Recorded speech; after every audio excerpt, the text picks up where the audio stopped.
স্ক্রিনে আপনারা যে পিকগুলো দেখতে পারলেন সেই পিকগুলো কিভাবে এডিট করতে হয় আজকে আমি আপনাদের এটাই শেখাবো। তাই বেশি কথা না বলে ভিডিওটি শুরু করা যাক।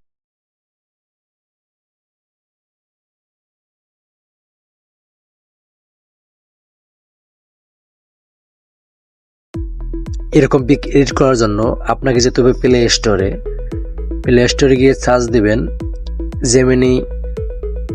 এই অ্যাপসটি ডাউনলোড করে নেবেন। আমার আগে থেকে ডাউনলোড করা আছে, তাই আমি ওপেন অপশনে ক্লিক করলাম।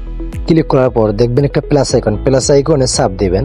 চাপ দেওয়ার পর নিচে দেখেন লেখা আছে গ্যালারি। আপনি যে ছবিটা দিয়ে এডিট করতে চাচ্ছেন আপনার সেই ছবিটা সিলেক্ট করবেন। আমি কিছু লেখা, ইংরেজি লেখা কমেন্ট বক্সে দিয়ে রাখবো, সেগুলো আপনারা কপি করে পেস্ট করে দেবেন। আপনার নামটা চেঞ্জ করে দিলেই হবে। আমি পেস্ট করে দিলাম।